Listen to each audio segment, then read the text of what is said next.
Hello and good afternoon. A British aid worker is among 10 people shot dead in Afghanistan. She's been named as Dr. Karen Wu from Stevenage in Hertfordshire, who was working for a Christian charity. The bodies of 6 Americans, a German and 2 Afghans were also found in the northeastern province of Badakhshan. Police said robbery may have been the motive, but the Taliban claim they were behind the attack. Quentin Sommerville is in Kabul now. Quentin. This is one of the worst attacks on charities working here in Afghanistan in many years. 8 foreign workers killed, along with 2 Afghan translators, and among them a British doctor. Karen Wu gave up a well-paid job working for the private health firm Bupa to move to Afghanistan to do charity work. She travelled far into one of the remotest parts of the country, a 120-mile trek through the mountains, to help set up an eye clinic. As she returned, Karen and 9 of her colleagues were shot dead in a roadside ambush. Police said it was a robbery, but the Taliban say they carried out the attack. At the charity's headquarters in Kabul, a spokesman said it was unlikely that the insurgents were to blame. I know of other cases where they've taken responsibility within an hour or two. That, to me, sounds more believable.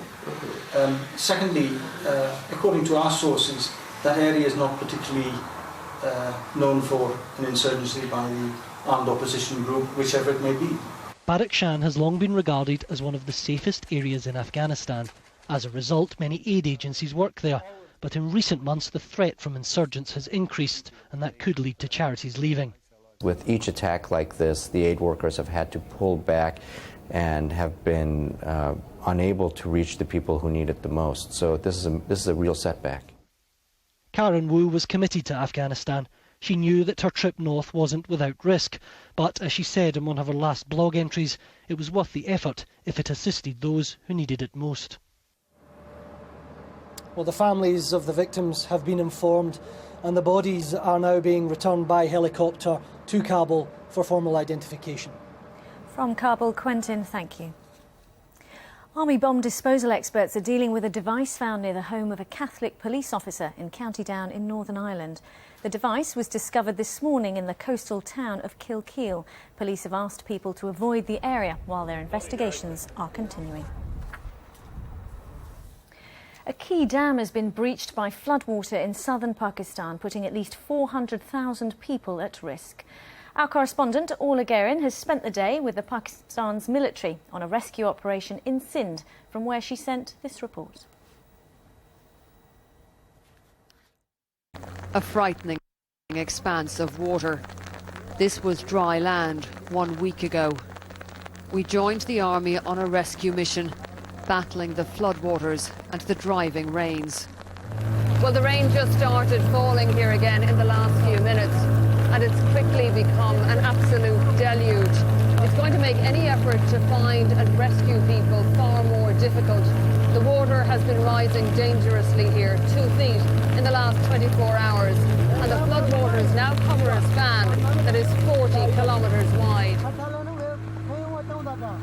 On board Ilahi Bash, whose entire family was in danger of being swept away. First, we reached his neighbours, almost 20 women and children, trapped on a shrinking island of land. They wouldn't go because their husbands weren't there. Others were trying to find their own way to safety. Then we reached Ilahi Bash's family. A few hours more might have been too late. They were loaded onto the boat as the earth vanished beneath their feet. Well, the boat is completely full now. We've managed to take everyone who was here. There are elderly women, there are young children. They were told a week ago that it was time to evacuate. They weren't ready to go then, but now they are desperate to get away.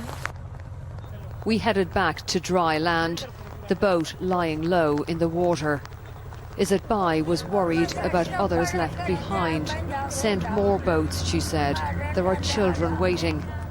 And the army returned 3 times, rescuing their neighbours, saving lives while there's still time.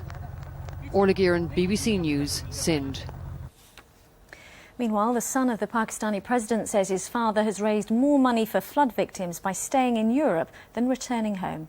Bilawal Bhutto Zardari was speaking at the launch of an aid appeal in London.